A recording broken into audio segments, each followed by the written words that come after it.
We are back with the third and final part of my interview with Daniel Gutierrez, best-selling author and speaker.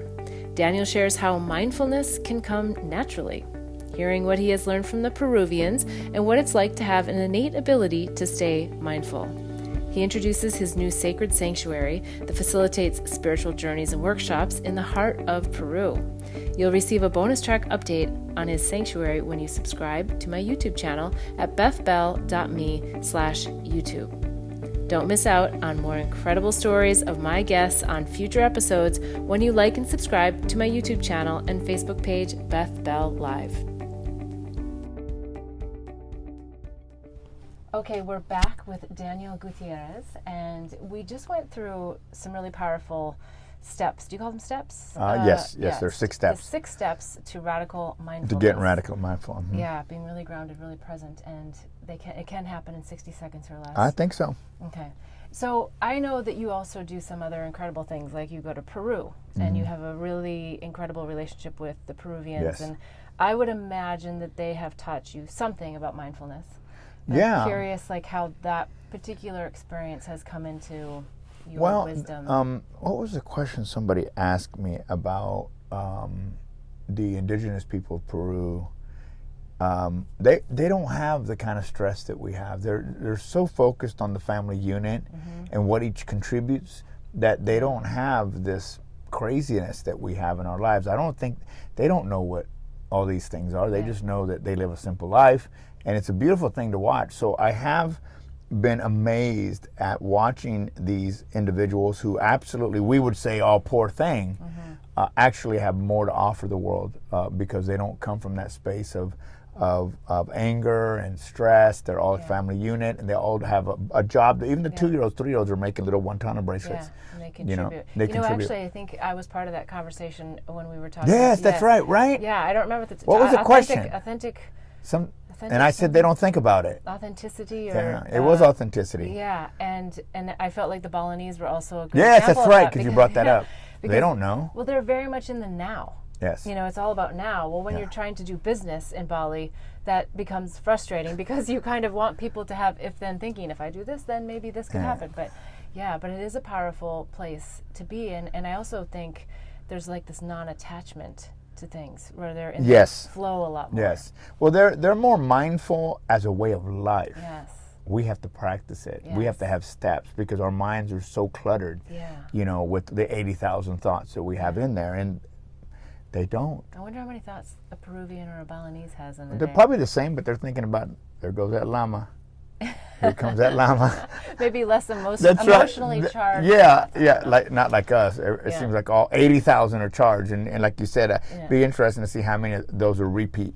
Well, repeat, and it would be interesting to know how many are helping create something, or actually destroying, facilitating a wound that's waiting. That's living in the past, to surface, Yep, absolutely. Okay, so on these retreats now, do you also teach mindfulness?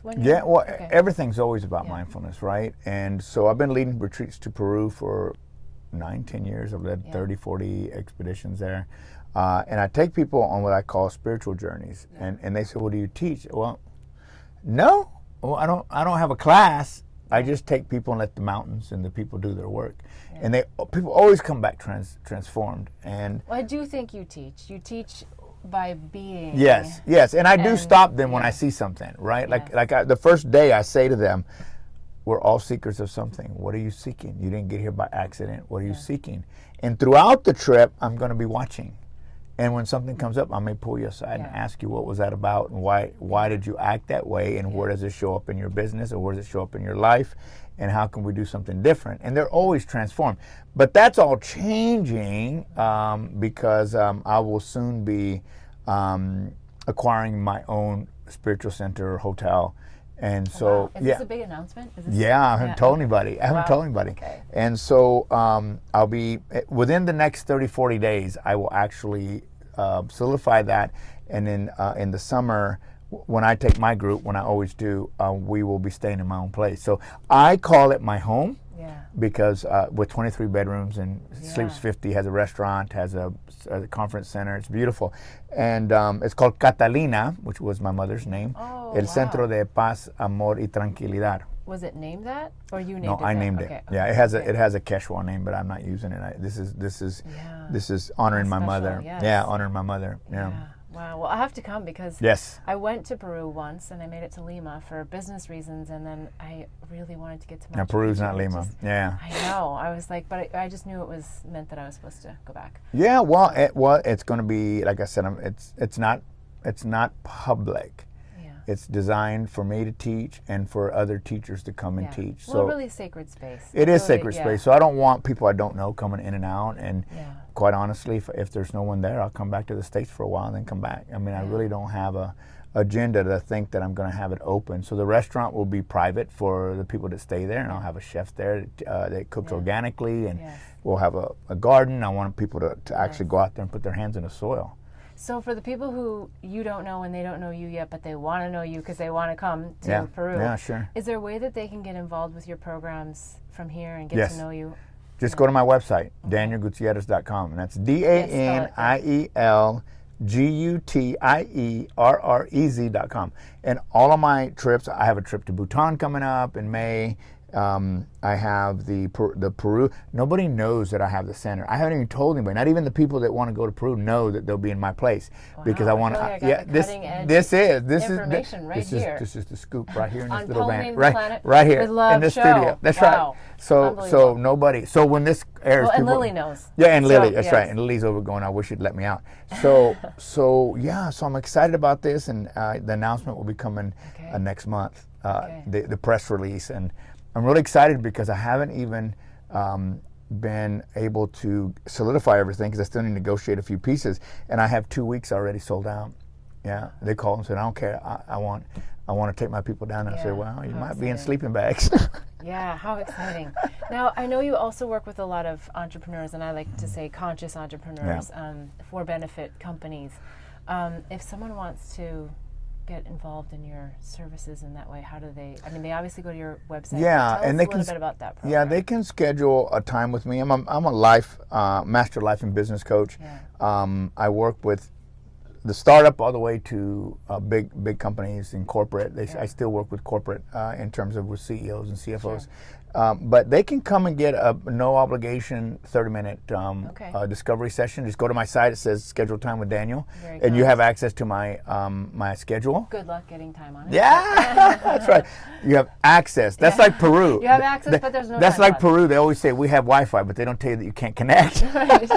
They have it. Like you can see it, but you're like, what happened? Oh, we didn't say you could connect. We just said you could see it, right? That's my schedule. No, I'm joking. No, you can get on. Okay. Yeah. Okay. Good. Yeah.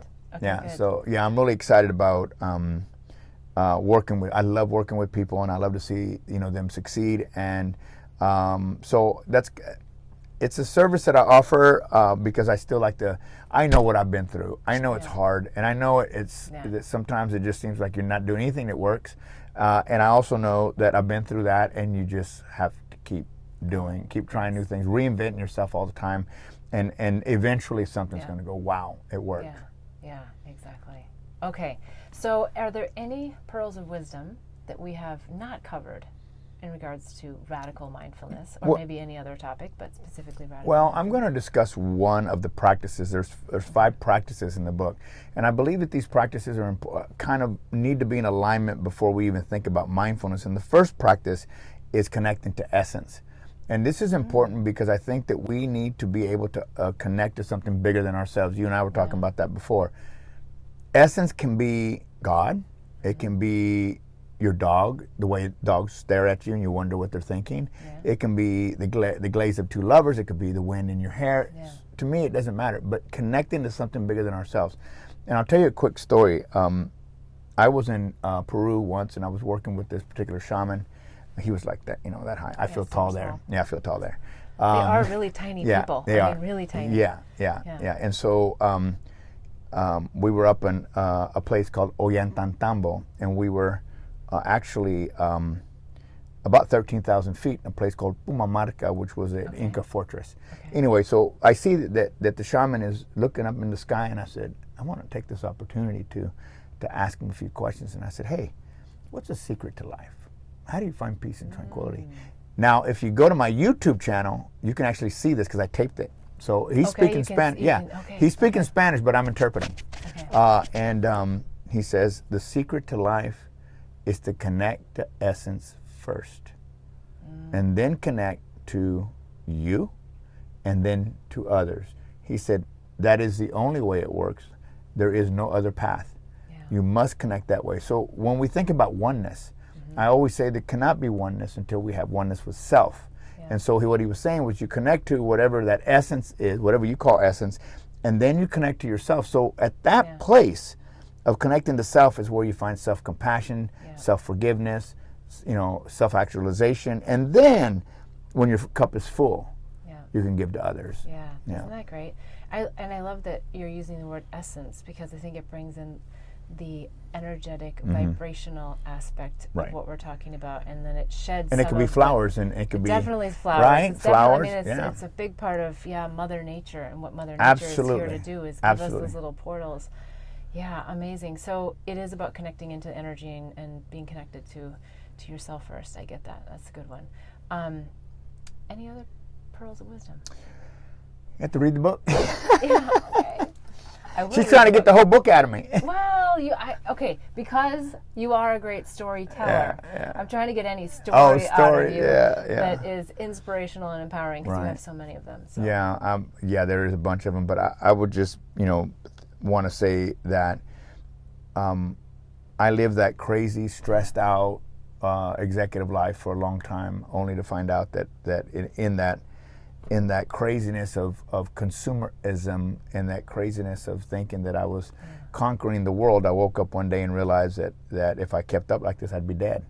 And it's a good thing you made the jump before the brick hit or the. It's true, because I had friends that had heart attacks. I had some that had strokes, and they all slowed down, but it was too late then. Some of them never recovered from the stroke, and some of them are different because of the stroke, and so. You don't have to do what I did. You don't have to travel to the Himalayas. You don't have to go to the Amazon. You don't have to, work with the Pacos or the Kiro of the Andes.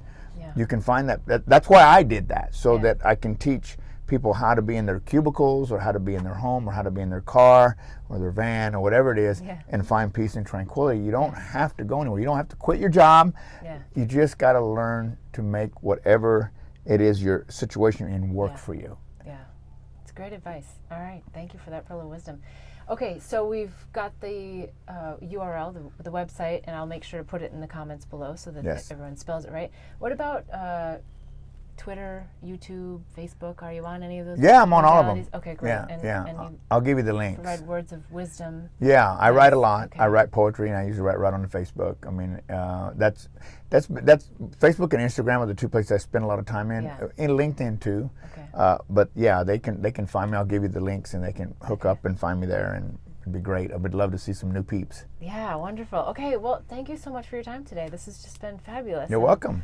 Yeah, we're regrounded in the Pollinating the Planet with Love van and show. So thank you, and we'll be in touch, and we'll see what else blossoms. I can't wait to come to Peru. All right. Yeah, it's going to be fun. All right. And if you're looking to get in touch with me, I'm at bethbell.me. And of course on Instagram, I am Queen Bliss Bee, because I capture the messages from flowers and put them on the photographs of the actual flower. So until next week, wishing you bliss, so that you too can help in pollinating the planet with love. Blossom Bliss products are designed to help empower pure love and purpose in your life. It's through the power of words, flowers, and symbols that our products assist you in creating a blissful life. The power of words in our mini mantra word bar necklaces assist you in setting and blossoming your personal intentions. The affirmation cards leverage the power of flowers by providing daily inspiration. And the power of symbols in our life journey bracelets are great reminders of the things that bring us peace, joy, and love. Products are made and blessed in Bali with love by Balinese artisans who work with empowered hearts. When you purchase jewelry with a bee charm, we donate to save the bees. Join us in pollinating the planet with love. Go to our website, blossomblissbali.com. Again, that's blossomblissbali.com. Thanks for joining in to hear the life journey lessons and pearls of wisdom of me and my guests. Be sure to hear all 3 segments when you subscribe to my YouTube channel and receive reminders to upcoming shows and segments. The full episode is also available at bethbell.me/show. If you found this inspiring, please give this episode a like and a big thumbs up. If you want to hear more, follow me or hit the bell for reminders at Beth Bell Live on Facebook and YouTube. I'd love to have you join the mission of pollinating the planet with love.